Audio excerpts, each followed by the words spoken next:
የሆነ አውሬን ይመስሉ ጭራቅ ነው ይመስሉ ሽታ አላቸው ሰውነታቸው ላይ እንደ ፈሳሽ የሚፈስ ነገር አለ። በቃ ስታያቸው አውሬ ምን ይመስላል ካላችሁ ኦርኮችን ይመስል ነበር ፊልሙ ላይ ታያላችሁ። ከዛ ደግሞ ሆቢት ደግሞ የሚባለው አለ። ሆቢቶችም ልክ እንደ ድዋርፎች አጭር ናቸው። ግን ደግሞ ሆቢቶች ከድዋርፎች ምንድነው ለየት የሚያደርጋቸው? ሰውን አስቡ። ይሄ ሰው ትንሽ ሳይዝ ቢኖረው ሆቢት ይባላል። እና ለምን ተሰለበ ብዬ ሰርች ሳደርግ ምን እንዳገኘው ታውቃላችሁ? ቀለበቱ ትልቁ ዓላማው ወደ አለቃው መመለስ ነው። አለቃው አሁን ስጋ ዓለም ላይ ያለው መንፈስ ዓለም ላይ ነው ያለው። ልክ ቀለበቱን ስታደርጉ ከምድር ዓለም ወደ መንፈስ ዓለም ጠፋላችሁ። ይሄ ዊዛርድ ምን ይለዋል? እሺ ሀብትን ተውለት ቀለበትን ተውለት ሲለው እምቢ አለ። እሺ ብሏል፣ ግን እምቢ አለ፣ መተው አልቻለም።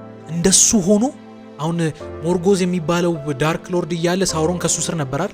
አሁን ሳውሮን እያለ ከሱ ስር እንደሱ ሆኖ አክት የሚያደርግለት ሰው ይፈልግ ነበርና ይህን ሰው ከየት ላገኝ ብሎ እያሰበ አጋጣሚ ካልተጠበቀ ጋይስ እንዴት ናችሁ? ሁሉ ሰላም ለማን ፊራ ነኝ። ዛሬም ሳምንቴን ጠብቄ ካየሁት እንግዲህ ይህን ክረምት እንበሸበሻለን ካየሁት አዲስ ፊልም ሼር ላደርጋችሁ መጣሁ። ይህን ፊልም የሚገርማችሁ ነገር ብዙዎቻችሁ ደጋግማችሁ ጠይቃችሁኛል። አጋጣሚ ከአንድ ሰው ጋር ከዚህ ፊልም ጋር የሚገናኝ አንድ ሀሳብ እያወራን ለምን ሪቪው አላደርገውም ብዬ አሰብኩኝና በዛሬ ቪዲዮችን ላይ በብዙዎቻችሁ ጥያቄ መሰረት The Lord of the Rings የሚለውን ፊልም ዳሳ እናደርገዋለን። እንግዲህ ፊልሙ በጣም በብዙ መንገድ ተሰርቷል። እንግዲህ በዋናነት ሶስቱ ፊልሞች ላይ ተመስርቼ መጀመሪያ የወጡት በለው ብቻ ሶስቱ ፊልሞች ላይ ተመስርቼ ቼክ ለማድረግ ሞክራለሁ። በጣም የሚገርማችሁ ነገር ግን ፊልሙ በጣም ረጅም ነው። በተለይ ሰዓት ያላችሁ ቁጭ ብላችሁ ለማየት ጊዜ ያላችሁ ሰዎች አሪፍ ሀሳብ የሚያነሳ ፊልም ነው። ከ9 ሰዓት እስከ 11 ሰዓት አካባቢ ይሆናል አጠቃላይ እንትኑን ብትወስዱ ተከታታይ ፊልም እንደማለት ነው። አንዳንዴ እንትኑ ስታይት ግን ደግሞ በጣም አሪፍ ሀሳብ የሚያነሳ ፊልም ነው እና ዛሬ እሱን ፊልም ዳሳ አደርግላችኋለሁ። እርግጠኛ ነኝ ከዚህ ፊልም የሆነ ቁም ነገር ትወስዱበታላችሁ። ደግሞ የሆነ አሪፍ አድቬንቸርም ያለው ፊልም ነው፣ ይቀርላችኋል ብዬ ተስፋ አደርጋለሁ። ወደ ቪዲዮ ከመግባቴ በፊት ግን መጀመሪያ ለዚህ ቻናል አዲስ ከሆናችሁ የቻናል በዋናነት የተለያዩ መጽሐፍቶችን፣ የተለያዩ ታሪኮችን፣ ፊልሞችንም ዳሳ እያደረግን የሆነ ቁም ነገር ለመውሰድ የምሞክርበት ቻናል ነው። እንደዚህ አይነት ኮንተንት ከተመቻችሁ ቪዲዮም ስለቅ እንዲደርሳችሁ ሰብስክራይብ እንዲሁም የደውሏን ምልክት መጫን ቤተሰብ መሆን ትችላላችሁ። እንግዲህ ይህን ቪዲዮ ቀደም ብለን ነው እየቀረጽን ያለነው። ሞስት ላይክሊ ይህን ቪዲዮ ስታዩት 100,000 አልፈናል ወይ ደርሰናል ይመስለኛል። እንደዛ ቴንኪዩ ሶ ማች ሁላችሁንም እጅግ በጣም አድርጌ አመሰግናለሁ። እንግዲህ ረጅም መንገድ ነው የተጓዝነው አብረን እና በጣም ደስ ብሎኛል። ሁላችሁም ቴንኪዩ ሶ ማች ማለት ፈልጋለሁ። ወደ ፊልሙ እንለፍ አይደለ? The Lord of the Rings የሚለውን ፊልም ለመረዳት እንግዲህ እኔ ዳሳ ሳደርግ አንዳንዴ በፊልሙ ቅደም ተከተል ላልሄድ እችላለሁ። ቀስ እያልኩ ወደ ፊልሙ አሳመጣለሁ። ግን መጀመሪያ ፊልሙ አሰሆል ኮንሰፕቱ ምን አይነት ኮንሰፕት ነው የሚያወራው የሚለውን ነገር ከማውራት እንጀምር። በፊልሙ ዓለም ውስጥ በጣም እንግዲህ ሁሌ እንደምለው አሪፍ የሆኑ ፊልሞች ሲጀምሩ ከመጽሐፍ ነው የሚጀምሩት ብያቸዋለሁ። ይህም እንደዛው ነው። በጣም አሪፍ የሆነ ፊልም ነው። የመነሻው መጽሐፍ ነው። በመጽሐፉ ወይ ደግሞ በፊልሙ መሰረት ፊልሙ እያልኩ ነው የምገልጸው። በፊልሙ መሰረት እንግዲህ አጠቃላይ ፍጥረቶች የሚኖሩበት ዓለም በሶስት ቦታ ተከፍሎ አጠቃላይ ሰው ሶስት ትልልቅ ሬልሞች አሉ ብለን እናስብ። የመጀመሪያው ሬልም አማን የሚባል ሬልም ነው። ይሄ ሬልም ማለት አሁን እኛ ሰማይ መንግስተ ሰማይ እንደምትሉት ማለት በጣም ሰላም የሞላበት አማልክት የሚባሉት አምላክ የሚባል አካል ያለበት ጥሩ ስራ የሚሰሩ ሰዎች ያሉበት ኤልፍ ደግሞ የሚባሉ ፍጥረቶች አሉ። ስለነሱ አወራቸዋለሁ። እነሱ መጨረሻቸው ህይወታቸውን እዛ የሚያሳልፉበት ነው። ዘላለማዊ ሆነ እና ደግሞ ጥሩ መኖሪያ ነው። በፊልሙ አገላለጽ የሆነ ባህር ተሻግራችሁ የምታገኙት ቦታ። ሁለተኛው ደግሞ በጣም ትልቅ ፍጹም ተቃራኒ የሆነ ቮይድ የሚባል ዓለም አለ። ቮይድ ደግሞ ቃሉ ራሱ ይገልጻል። ባዶ ማለት ጨለማና ባዶነት የሞላበት ዓለም ነው። ምድር ላይ በጣም መጥፎ ስራ የሰሩ ሰዎች ኢቭን በአምላክም ፍጥረት የሚገለጹ ፍጥረቶች ወደዛ ይወረወራል። ምንም ውስጥ ይጣላሉ እንደማለት ነው። ቮይድ የሚባለው የመጀመሪያው ተቃራኒ ነው። በመሃል ግን ሚድል አርዝ ምትባላለች። ቃሏ ሚድል ነች፣ መሃል ላይ ያለችው። ሚድል አርዝ ደግሞ ማለት ምድር እንደማለት ነው። የተለያዩ ፍጥረቶች የሚኖሩባት ምድር ነች። ሚድል አርዝ ውስጥ ብዙ አይነት ፍጥረቶች አሉ። ፊልሙ ግን በዋናነት ወደ 11 የሚሆኑ ፍጥረቶችን ያወራል። እነዚህን ፍጥረቶች ትንሽ ፈተን ብዬ ላውራ፣ ምክንያቱም እነዚህን ከተረዳችሁ የፊልሙን ሀሳብ መርዳት በጣም ቀላል። የመጀመሪያው ሜን የሚለው ዓለም ነው፣ ወይ ደግሞ የሰዎች ዓለም። ይህ ዓለም ማለት በቃ እኔና እናንተን የሚመስሉ ሰዎች ያሉበት ዓለም ነው። ግን በፊልሙ በዋናነት ስለ ሁሉም ሰው ሳይሆን የሚያወራው ስፔሲፊካሊ ስለ ነገስታቶች ነው። የተለያዩ አይነት ነገስታቶች ወደ 12 የሚሆኑ ነገስታቶችን በተለያየ አይነት መንገድ ገልጿል። እኛ ስፔሲፊካሊ ምንፈልጋቸው መንግስቶች አሉ፣ ስለነዛ እናወራለን። ብቻ የሰዎች የሚኖሩበት ዓለም ነው አንደኛ ሚድል አርዝ የሚባለው። ሁለተኛው ደግሞ ከሰዎች ጋር አንድ ላይ የሚኖሩት ግን ደግሞ በጣም ኢንተለጀንት የሆኑ አቅም ያላቸው ማጂክ ያላቸው ደግሞ ዘላለም የሚኖሩ ኤልፍ ደግሞ የሚባሉ ወይ ደግሞ ኤልቭስ ይላቸው በብዙ ውስጥ አደረጋቸው ኤልቭስ ልትሏቸው ትችላላችሁ። እነዚህ ኢንተለጀንስ አላቸው ደግሞ መልካቸው ደግሞ ያምራል፣ ጸጉራቸው ረጅም ነው፣ ማጂካል ፍጥረቶች ናቸው። በእነዚህ ምክንያት ምድር ላይ ሰላም እንደሚወርድ ፊልሙ ላይ ታያላችሁ። በቃ እነዚህ ከነገስታቶች ጋር ሰላም የሚፈጥሩ ናቸው። ችግር ሲፈጠር ነገሮችን ለማርገብ የሚሞክሩ ናቸው። እንዲህም በላቸው ሰው ይመስላሉ ይሄ በፈጣሪ ወይ ደግሞ በአምላክ አማልክቶችም ልትሉ ትችላላችሁ። በእነሱና በሰዎች መካከል ያሉ ፍጥረቶች ናቸው ኤልፍ ወይ ደግሞ ኤልቭስ የሚባሉ ፍጥረቶች። ሶስተኞቹ ድዋርፍ ይባላል ወይ ደግሞ በአማርኛ ድንክ ነው አይደል? ስናመጣው ድንክ ደግሞ የሚባሉ ፍጥረቶች አሉ። እነዚህ ደግሞ ተዋጊ ናቸው። ከዛ ደግሞ ስተበር ናቸው። በጣም ግትር የሆነ አቋም ያላቸው ናቸው። ይሄ ሜንታሊቲያቸውን ብታዩ ግትር የሆነ ባህሪ ያላቸው ናቸው፣ ግን ደግሞ ጎበዝ ተዋጊ ናቸው። ከዛ ደግሞ ያለፈ በጣም ጎበዝ ማይኒንግ ላይ የሚሰሩ ማዕድን ላይ ጎበዝ ናቸው። በቃ ማዕድን ማውጣት ላይ ጎበዝ ናቸው። ፊልሙ ላይ ስፔሲፊካሊ በተለይ ከማዕድን ጋር የተገናኘ ስራዎችን ካያቸው የሚሰሩት እነዚህ ድዋርፍ የሚባሉ ፍጥረቶች ናቸው። ስተበር ናቸው፣ ተዋጊ ናቸው። ከዛ ደግሞ እንዳልኳቸው ማይኒንግ ላይ አሪፍ። ከዛ ደግሞ ሆቢት ደግሞ የሚባሉ አሉ። ሆቢቶችም ልክ እንደ ድዋርፎች አጭር ናቸው፣ ግን ደግሞ ሆቢቶች ከድዋርፎች ለምንድነው ለየት የሚያደርገው? ሰውን አስቡ። ይሄ ሰው ትንሽ ሳይዝ ቢኖረው ሆቢት ይባላል። በቃ ፊልሙ ላይ እሱን ታያለ። ሰው ነው ግን ደግሞ ትንሽ ሳይዝ ያለው ሰው ነው ማለት። አንዳንዴ ሊትል ሂውመን ይላቸዋል ወይ ደግሞ ሊትል ፒፕል ይሏቸዋል። እነዚህ ከሌላ ፍጥረቶች ምንድነው ለየት የሚያደርጋቸው? በባዶ እግራቸው ነው የሚሄደው። እግራቸው ትንሽ ሰለቅ ያለ ነው። እግራቸው ደግሞ ጸጉር አለው። ከሌሎች ምንድነው ለየት የሚያደርጋቸው? ፊልሙ ላይ ቁም ነገር ብዙ የማይወዱ መዝናናት፣ መብላት፣ መጠጣት፣ መጨፈር የሚወዱ ከሌላ ፍጥረቶች ጋር መገናኘት የማይፈልጉ ሌላ ፍጥረቶች ማግኘት እንዲመጡባቸው የማይፈልጉ ፍጥረቶች ናቸው። በቃ ይበላሉ፣ ይጠጣሉ፣ ይኖራሉ፣ ይሞታሉ። እንደዚህ አይነት ላይፍ ስታይል ያላቸው ፍጥረቶች ናቸው። ከዛ ደግሞ ትቀጥላላችሁ። ከሆቢቶች ቀጥሎ የምታገኛቸው ኤንትስ የሚባሉ ፍጥረቶች ናቸው። ኤንትስ ደግሞ ማለት ፊልሙ ላይ ካልተሳሳትኩ ሁለተኛው ፓርት ላይ የምታገኟቸው ናቸው። እነዚህ ደግሞ በጣም ረጅም ዕድሜ ያላቸው ዛፎች ናቸው። ዛፍ ብቻ ግን አይደለም፣ የሚንቀሳቀሱ ናቸው፣ የሚያወሩ ናቸው፣ ኮንሽየስነስ ያላቸው ዛፎች ናቸው። ፊልሙ ላይ ታያላችሁ ሲንቀሳቀስ፣ ሲናደር፣ ሲቆጣ፣ ኢቨን ሲዋጉም ታያላችሁ። እና እነዚህ ኤንትስ የሚባሉ ፍጥረቶች ሌላ ያሉበት ዓለም ነው።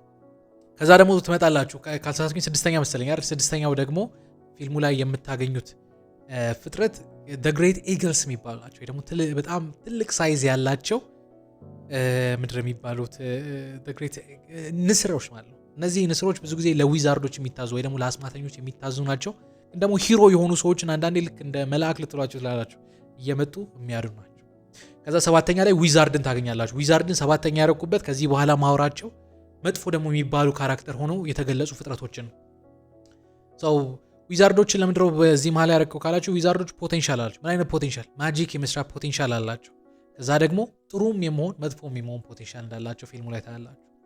በዋናነት ፊልሙ ስለ ሁለት ዊዛርዶች ያወራል። የመጀመሪያው ጋንዳልፍ የሚባለው ነው። ጋንዳልፍ ማለት እንትን የሚለው ፊልም ላይ ምንድነው ሄሪ ፖተር ላይ አስተማሪ ሆነው የሰራው ማለት ፕሮፌሰር ሆነው ደምብልዶር ማለት ጋንዳልፍ ደ ግሬይ ይባላል። ጋንዳልፍ ደ ግሬይ የሚባለው ካራክተር ነው። እሱ እንግዲህ ጥሩ ሆኖ ነው የሰራው። ግን ሌላ ደግሞ ሳሩማን ደግሞ ይባላል። ሳሩማን ካልተሳሳትኩኝ ሳሩማን ደ ዋይት ደግሞ ይባላል። ደ ግሬይ እና ደ ዋይት ሌቭላቸው እንደመግለጽ ነው። ደ ዋይት ማለት በጣም አልቲሜት ትልቅ የሆነው እሱ እንግዲህ ፊልሙ ላይ ወደ መጥፎ ሴር ታያላቸው። እነዚህ ፖቴንሻል አላቸው፣ ጥሩም መጥፎም የመሆን አላቸው። ግን ደግሞ እውቀት አላቸው፣ ማጂክ እንዳላቸው ፊልሙ ላይ ታያላችሁ። ከዛም ወደ መጥፎ ካራክተሮች ደግሞ ልምጣላችሁ። ከመጥፎ ካራክተሮች ማለት ፊልሙ ላይ የምታዩት ኦርክ የሚባሉ ፍጥረቶች አሉ። ኦርኮች ደግሞ ማለት ምን አይነት ፍጥረቶች መሰላችሁ? ኤልፍ መጀመሪያ ቅድም የነገርኳቸው ኤልፎች አሉ። ኤልፍ መጀመሪያ ኤልፍ የነበሩ ግን ደግሞ ዳርክ ሎርድ የሚባለው ካራክተር አይምሯቸውን ኮራፕት አድርጎ ማንነታቸውን ኮራፕት አድርጎ ወደ መጥፎ ካራክተር የቀየራቸው ናቸው። የሆነ አውሬን የሚመስሉ ጭራቅ ነው የሚመስሉ ሽታ አላቸው። ሰውነታቸው ላይ እንደ ፈሳሽ የሚፈስ ነገር አለ። በቃ ስታያቸው አውሬ ምን ይመስላል ካላችሁ ኦርኮችን ይመስል እንደነበር ፊልሙ ላይ ታያላችሁ። እነዚህ ኦርኮች ኤልፍ ነበሩ፣ ኢቮልቭ አድርጓል። ምን አይነት ካራክተር አላቸው? ተዋጊ ናቸው፣ ብዙ አያስቡም፣ ጭንቅላት የላቸው፣ ይሄ ኢንቴሊጀንስ የላቸውም። ፊልሙ ላይ በተወሰነ መንገድ እሱን ታያላችሁ። ከዛ ውጭ ግን ቀን አይንቀሳቀሱ፣ በማታ ብቻ የሚንቀሳቀሱ ናቸው። ከዛ እነዚህ ደግሞ ከፍ ያለ ሌቭል አለ። እነዚህን ኢቮልቭ አደረጉና ኦርክ ሃይ ደግሞ የሚባሉ ፍጥረቶች አሉ። እነዚህ ደግሞ ኦርክ ናቸው ግን ደግሞ ቀን መንቀሳቀስ ይችላሉ። ጥሩ ደግሞ ኢንቴሊጀንስ አላቸው። ብዙ ጊዜ እነዚህ ጀማ የሆነውን ኦርክ ሊድ የሚያደርጉት ወይ ጀነራል ሻለቃ ምናምን እንደምንለው ማለት እንደዚህ የሚሆኑ ሰዎች እነዚህ ናቸው። ከዛ ደግሞ ትሮል የሚባሉ አሉ። እነዚህ ደግሞ ጃይንቶች ናቸው፣ በጣም ትልቅ ሰውነት ያላቸው ና።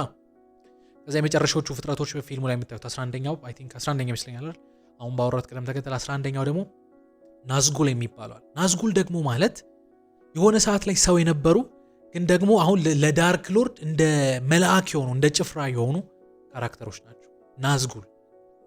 ናዝጉል የሚባሉት ማለት ነው። እነዚህ ካራክተሮች የሚኖሩበት ዓለም። ከዚህ ውጭ ሌሎች አሉ ወይ? አሉ። ግን ፊልሙ በዋናነት ዋና ካራክተር ሆነው የምታያቸው እነዚህ ናቸው። አሁን ወደ ፊልሙ ሲልግባ ፊልሙ ምንድን ነው የሚያወራው?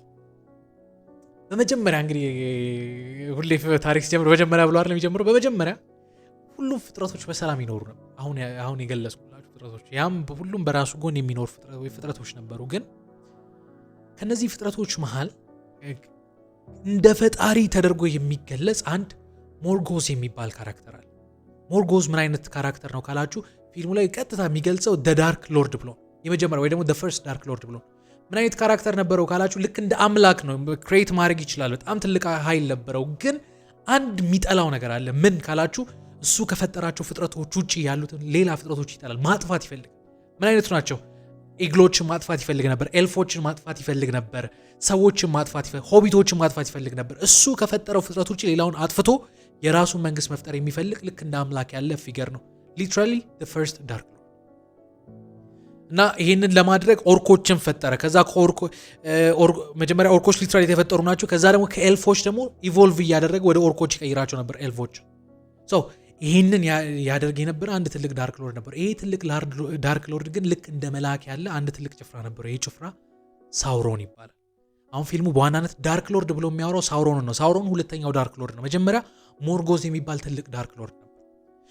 ይሄ ሞርጎዝ ከሳውሮን ጋር አንድ ላይ ሆኖ ዓለም ላይ ያለውን ፍጥረት ማጥፋት ይፈልግ ነበር። ግን ደግሞ ሳውሮን የሚባለው ካራክተር ነው ለምን እናጠፋለን፣ ኢቮልቭ እናርጋቸው፣ ጨቁነን እንግዛቸው እንጂ ለምን እናጠፋለን የሚል አስተሳሰብ ነበረው። ግን የበታች ነው እንዳልኳችሁ፣ የተለያየ አስተሳሰብ ነበራቸው፣ ለአንድ ዓላማ ይሰሩ ነበር። ሞርጎዝ ሰራዊትን ኦርኮችን እየሰበሰበ ሲመጣ እነዚህ ኤልፎችና የተለያዩ ፍጥረቶች ይሄ ሰውዬ ይሄ ካራክተር መጥፎ ነገር ሊያመጣብን ነው ብሎ አሰቡና አንድ ላይ ተባብረው ውጊያ ይጀምራሉ። ገና አቅሙን ሳያሰባስብ ጠንካራ ሳይሆን ሞርጎዝን ይዘው ከፊዚካል አካል ከምንድነው ራሱን ከሚገልጥበት አካል አወጡትና ነፍሱን ቮይድ ውስጥ ሲኦል ልትሉ ትችላላችሁ፣ ቮይድ ውስጥ አሉት። አሁን ሳውሮን ብቻውን ቀረ። አለቃው ተገሎበታል፣ ወይ ደግሞ አለቃው ከስጋው ዓለም ወጥቶ ወደ ሲኦል ወርዶበታል በእኛ አገላለጽ። እሱ ብቻ ቀረ። ስቲል እሱ ፍላጎት አለው፣ ግን ደግሞ እንደ ሞርጎዝ አክት ማድረግ አይችልም። ግን አንድ ትልቅ ምንድነው ሳውሮን ፊልሙ ላይ ሶስት ትልልቅ አቅሞች ነበሩ። በቃ እንደ ሱፐር ፓወር ልትይዙት የምትችሉት አቅሞች ነበሩ። የመጀመሪያው ሼፕ ሺፍት ማድረግ ይችላል። አንዴ ሳውሮን ትክክለኛ መልኩን ያሳየን፣ አንዴ ደግሞ ሌላ መልክ ኤልፍ መስሎ ሊታይ ይችላል፣ ሆቢት መስሎ ሊታይ ይችላል። ሼፕ ሺፍት ማድረግ የሚችል ካራክተር። ሁለተኛ ምን አይነት አቅም አለው ካላችሁ ጥሩ ክራፍትማን ነው። ዲዛይን ማድረግ ላይ መስራት ላይ ጥሩ ነው።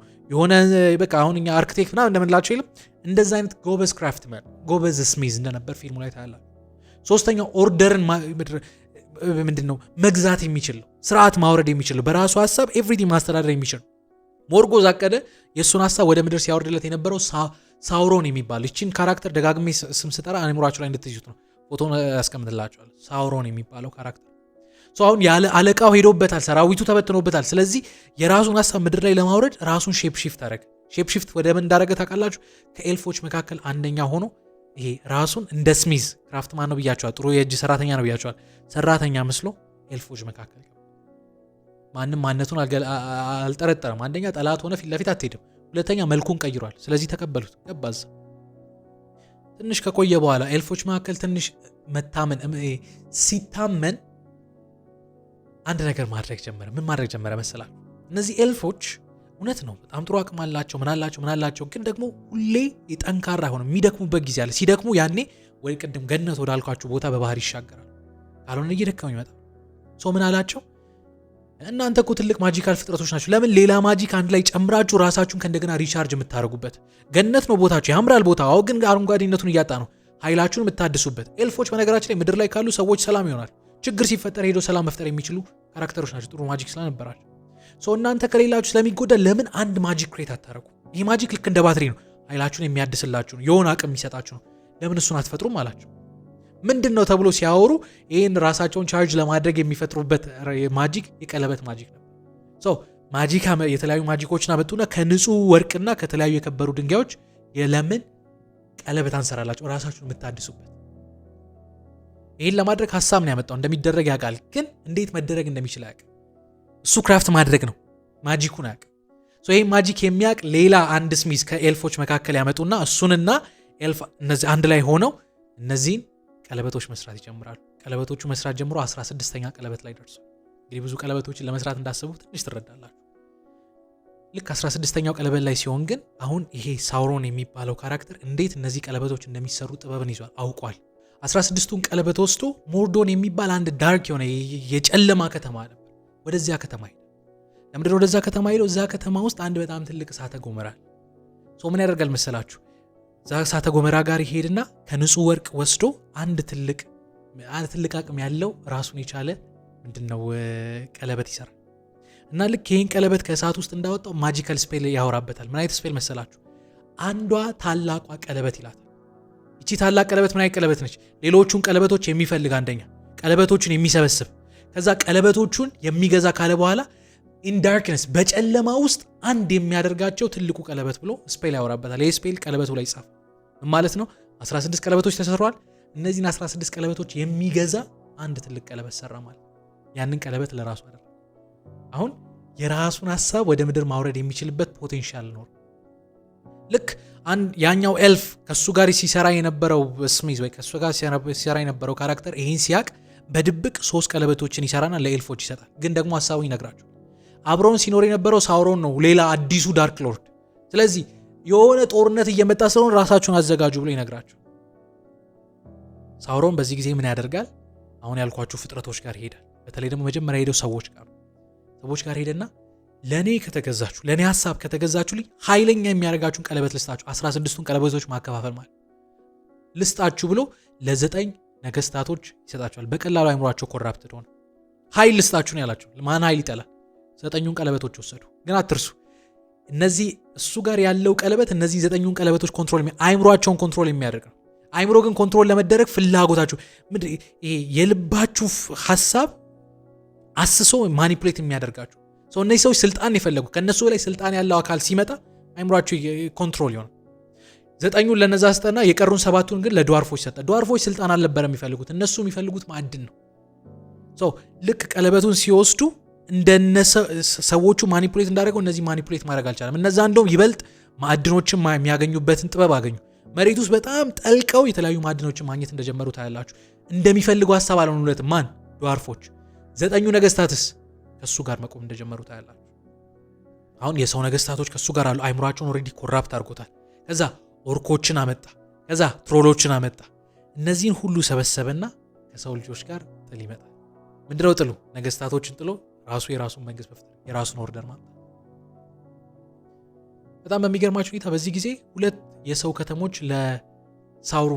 ለሳውሮን አሁን ላልኳችሁ ለዳርክ ሎርድ አልሰጠው ነበር። አንደኛው ጎንደር ነው፣ አንደኛው ደግሞ ሌላ መንግስት። ስለዚህ እነዚህ የሰው ልጆች ከሌላ የሰው ልጆች ጋር ጦርነት ጀመሩ ማለት። ኤልፎች ተሰብስበው፣ ድዋርፎች ተሰብስበው፣ አይምሯቸው ኮራፕት ያልሆኑ አንድ ላይ ተሰብስበው ከሳውሮን ጋር ጦርነት ይገጥማሉ። መጀመሪያ ድል እየነሱ ነበር ሰራዊቶችን፣ ግን እሱ መሃል ላይ ሰይፍ ይዞ ሲገባ ይሄን የቀለበቱን አቅም መቋቋም አልቻለም። እሱ አንዴ ሲዘረጋ ግማሹን ህዝብ ያጠፋ ነበር አሉ። በምንም ታምር ሊሆን አልቻለም። ግን ጦርነቱ መሃል ላይ አጋጣሚ ጎንዶር የሚባል አንድ መንግስት ነበር። እኔ እንደውም አንዳንድ ጊዜ ነጮች ታውቃላቸው ታሪክ ከቦታው ይደባላልቃሉ። ጎንዶሩን ከጎንደር ወስደው ነው ምናምን ብዬ ሰርች አደረኩኝ፣ ግን አይደለም። አይ ቲንክ የሆነ ታዋቂ የሆነ ብዙ ጊዜ ሚቲካል የሚነገር ስም ነው። የጎንዶር ንጉስ ከአጋጣሚ ከማን ነው ስሙ ከዚህ ከዳርክ ሎርድ ጋር እየተጋጠመ አጋጣሚ ይወድቃል እና አገኘው ብሎ ያ ሰይፉን ሲሰነዝርበት አጋጣሚ ይሄ የጎንዶር ንጉስ ሰይፉን የሰከንዶች ጉዳይ ነው እጁን ሲዘረጋ አጋጣሚ እጁን ይቆርጠዋል። የተቆረጠው እጅ ደግሞ ቀለበቱ የነበረበት እጅ። በዚያ ቅስፈት ዳርክ ሎርድ ከመኖር ወደ አለመኖር ሊትራሊ ስጋ ሰውነቱ እንዳጣው ምድር ላይ ነው፣ ከስጋ ዓለም መንፈስ ዓለም ላይ ጠፋ፣ አካሉ አጣ ማለት ነው። በዚህን ጊዜ ይሄን ያዩ ሰዎች ይበተናሉ። ግን ደግሞ በጣም በሚገርማችሁ ሁኔታ 9ኙ ቀለበት እጃቸው ላይ የነበሩ ሰዎች ናዝጉል ቅድም ብያቸዋላ ወደ ናዝጉልነት ይቀየራል። ናዝጉል መሆን ማለት ነው ከስጋ ዓለም ወደማይታይ ወደ መንፈስ እነሱም ይቀየራሉ። ከአለቆቻቸው ጭንቅላት ያጣሉ፣ ይጠፋሉ። ኦርኮችስ ወደ ከተማ ይበተናሉ፣ ወደ ተለያዩ ቦታዎች ጫካ ውስጥ ምናምን ይበተናሉ። ሰዎች ያሸነፉ፣ ሰላም ሆነ። አሁን ይቺ ቀለበት የጎንደር ንጉስ ጋር ያለችው አንድ ሀሳብ ተነሳ። ይሄ ቀለበት ካልጠፋ ምድራችን ላይ ሰላም አይመጣም። ለምን? ምክንያቱም እዚህ ቀለበት ውስጥ የዳርክ ሎርድ ማንነት ነፍሱ እዛ ውስጥ አለ። ስለ ሄሪ ፖተር ሳወራችሁ ቮልደሞርት የሚባለው ካራክተር ነፍሱን በየቦታው ይከፋፍል ነበር ብያችኋለሁ። የእሱ ነፍስ ቀለበት ውስጥ አለ። ስለዚህ ቀለበቱን ስታደርጉት ከሱ ጋር ነው ኮኔክት የምታደርጉት እንደማለት ነው። እና አጥፋው እሳት ውስጥ ከተታሉት ሄደ የተፈጠረበት እሳተ ገሞራ ውስጥ ለመክተት ሲል ቀለበቱ ሲያወራው ታያላችሁ። በምን አይነት መንገድ ነው የሚያወራው? የልቡን ሀሳብ ይነግሯል። ስልጣን ይፈልጋል፣ ኃይል ይፈልጋል። ለመጣል የሄደ ሰውዬ ሀሳብ ይቀይራል። ኖ this is እንደውም የሚጠቀማ ቃል this is my precious አለው። ይሄ የኔ እንቁ ነው፣ የኔ ምርጥ ነገር ነው እንደማለት ነው። እንደዛ አደረገ። ከዛ ፎርስ ሊያርጉት ጣለው ብሎ ሊያስገድዱ ሲሞክሩ ሌላኛው ዳርክ ሎርድ ሊፈጠር ነው። ቀለበቱን ያደርጋል። ቀለበቱን ሲያደርግ ግን ያልተፈጠረ ያልተገመተ ነገር ይፈጠራል። ምን? ቀለበቱን ሲያደርግ ልክ እንደ ዳርክ ሎርድ አቅም ይዞ አልተፋለማቸውም። ልክ ቀለበቱ እንዳደረገ ሊትራሊ ምድረው ከስጋ ዓለም የጠፋው እንደመሰለም ማለት ነው። እና ለምን ተሰለበ ብዬ ሰርች ሳደርግ ምን እንዳገኘው ታውቃላችሁ? ቀለበቱ ትልቁ ዓላማው ወደ አለቃው መመለስ ነው። አለቃው አሁን ስጋ ዓለም ላይ ያለው መንፈስ ዓለም ላይ ነው ያለው። ልክ ቀለበቱን ስታደርጉ ከምድር ዓለም ወደ መንፈስ ዓለም ጠፋላችሁ። ልክ ያንን ስታደርጉ ግን መንፈስ ዓለም ላይ ያለው ሳውሮን ቅድም ያልኳችሁ ናዝጉል 9ኙ ነገስታቶች ወደ መንፈስ የተቀየሩት የት እንዳላችሁ ያውቃሉ። ፈልገው ሊያጠቋችሁ ይሞክራሉ። ቀለበቱን አደረገ። ከዛ ወጣ። ቶሎ ቀለበቱን አወጣ። ወደ መንግስቱ ተመለሰ። ከጥቂት ቀናት በኋላ ከሰራዊቱ ጋር አንድ ጫካ ውስጥ ወክ ያደርጋል። ወክ ሲያደርግ ግን ድንገተኛ ኦርኮች መጥተው ያጠቁታል። እንግዲህ ኦርኮች አሁን በየቦታው ተበትነዋል። ያጠቃሉ። ስጋ ነው የሚበሉት። የሰው ስጋ ይበላሉ። ለመብላት ነው እነሱ ያጠቋቸው። ከዛ በመሃል የእሱ ልጅ የጎንዶር ንጉስ ልጅ ይሞታል። ሰራዊቱን ሲከቡ እንደማያመል ስላወቀ ቀለበቱን ያደርግና ይሸሻል። ሲሸሽ አጋጣሚ ገባው ባህር ወንዝ ውስጥ ነው። ወንዝ ውስጥ እየዋኘ ለማምለጥ ግን ቀለበቱ ኮንሽስነስ አለው። ይሄ ንጉስ በጣም ግሪዲ ነው ማለት ነው። እንበልናውን ሳውሮን በአካል ቢመጣ ቀለበቴን ስጠኝ ቢለው እንደማይሰጠው ያውቃል። ስለዚህ ቀለበቱ አለቃው ማስተሩን ካደው ምን አድርጎን ይካደው? ልክ ወንዝ ውስጥ እያለ ሳይዙን ቀለበቱ ራሱ የራሱን ሳይዝ ከፍ ያደርግና ወንዝ ውስጥ ይወድቃል። በመሃል ስጋው ይገለጻል። በጥይት አልኩኝ፣ በቀስት ይመቱታል። የጎንዶር ንጉስ እዛ ጋር ይሞታል። አሁን ቀለበቱ ወንዝ ውስጥ ነው ያለው። ቀለበቱ ለምድር ወንዝ ውስጥ ያለው አንደኛ ሳውሮን ወይ ደግሞ ትልቁ ንጉሱ አቅም አጥቷል፣ ተዳክሟል። ሰራዊቱ ተበትኖበታል። አቅሙን ሰራዊቱ እስኪሰበሰብ ድረስ ለተወሰነ ጊዜ እንግዲህ በፊልም አገላለጽ ለተወሰነ ዓመታት እዛ ውስጥ ለመቆየት ነው። ከዛስ ሳውሮን ከእንደገና አቅም ሲያገኝ ከእንደገና ቀለበቱ ይገኛል ማለት ራሱን ይገልጣል። ያ ነበር ፕላኑ። ይሄ ለምን ያህል ጊዜ ሆነ? ለ2400 ዓመት ያህል የቀለበት እዛ ወንዝ ውስጥ። አሁንም ሳውሮን አቅም አላገኘም። ስለዚህ መገኘት አልፈለገም። ግን አጋጣሚ ቀለበቱ ሳይፈልግ ይገኛል። በማን? በሁለት ጓደኛሞች። 2400 ዓመት በኋላ ሁለት ጓደኛሞች ጀልባ ላይ ሆነው አሳ ያጠምዳሉ። እና አንደኛው ጓደኛ አጋጣሚ ወንዝ ውስጥ ይወድቃልና ወንዝ ውስጥ ሲወድቅ አጋጣሚ ወርቋን አያት። የወርቅ ቀለበት አገኘው ብሎ አነሳት። በጣም አያት። ወርቁ ለፍላጎታችሁ ትናገራለች ብያል ነበር። ወርቁ ቀለበቱ ከሁለቱ ጓደኛሞች ያገኘውን አይደለም ያላገኘውን የመረጠው። ለምን እንዲያልኳችሁ መሰላችሁ? ላላገኘው ሰው ሲናገር ታያላችሁ። የሆነ እንዲፈልገው ማለት ክሬቭ እንዲያደርገው እና ጓደኛው ስጠኝ ይለዋል። ይሄኛው እኔ ነኝ ያገኘሁት አልሰጥም፣ ልደቴ ነው ስጠኝ አልሰጥም። በመሃል በዚህ ክርክር መሃል ይሄ ቀለበቱ የልጁን አይምሮ የዛኛው ልጅ አይምሮ ተቆጣጥሮ ጓደኛውን አንቆ እንዲገል አደረገው። ከዛ ወሰደውና አንድ ቃል ሊጠቀሙ ከ2000 ምናምን ዓመት በፊት የነገረ ማይ ፕሬሺየስ የምትል ቃል አይምሯችሁ በቀለበቱ ተቆጣጥራለች። ግን ቀለበቱ አሁንም መገኘት አልፈለገም ነበር፣ ምክንያቱም ሳውሮን ገና አቅም አላገኘም። ስለዚህ ምን ያደርገዋል? ይሄን ሰውዬ ይሄን ልጅ አይምሮውን አስነቅሎ ጫካ ውስጥ ለ400 ዓመት ያህል ያኖር። ቀለበቱ እጃችሁ ላይ ያለ ማለት አትሞቱም አለ። በነገራችሁ እድሜያችሁ ሄደ። ከሰውነት የሆነ ቅጭጭ ያለ ቀጭን ጸጉር ያለው ጋሉፕ ወደሚባል ፍጥረት ይቀየራል። ለ400 ዓመት ያህል እዛ ውስጥ ይኖራል። 400 ዓመት ካለፈ በኋላ ግን ቀለበቱ ይህንም ማስተር አልፈለገውም። ለምን? በጣም ግሪዲ ሆነ። አሁንም ሳውሮን ቢመጣ እንደ ልቡ ሀሳብ እንደማይሆንለት ሲያቅ ከዳው። እዛ ዋሻ ውስጥ ይወድቅበታል። ፈልጎ ሊያገኝ አልቻለም። የዚያን ጊዜ አንድ ነገር ይፈጠራል። ምንድን የተፈጠረው መሰላችሁ? አንድ ድዋርፍ መንግስቱ የት እንዳለ ይጠፋበታል። ድዋርፎች ቤታቸው ዋሻ ውስጥ ተራራ ውስጥ ነው ብያቸዋለሁ አይደል? ማዕድን እየፈለጉ። ስለዚህ ቦታው ጠፋብኝና ጋንዳልፍ የሚባለው ሊዛርድ ጋር ሄዶ ቦታ ፈልግልኝ ሲለው ሆቢት ነው የቀጠረው። ሆቢቶች መሽለክለክ ላይ ጥሩ ናቸው አጭር ስለሆነ እና አንድ ሆቢት ሲቀጥር ያ ሆቢት አጋጣሚ ይሄኛው ጋሉም የሚባለው ካራክተር ያለበት ምንድነው ዋሻ ውስጥ ሲገባ ቀለበቱን ያገኙ እና በመሃል ሲታገሉ ታያላችሁ። ይሄኛው ቀለበቱን አድርጎ ያመልጣል።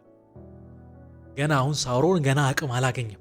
ስለዚህ አሁን ቢልቦ የሚባል ካራክተር ነው። ቢልቦ የሚባለው ይሄ ሆቢት ሻየር የምትባል ከተማ አላቸው። እዛ ከተማ ውስጥ ቀለበቱን ይዞ ሄደ። ቀለበቱ ረጅም ዕድሜ እንድትኖሩ ያደርጋችኋል። ኢንተለጀንሳችሁን ይጨምርላችኋል።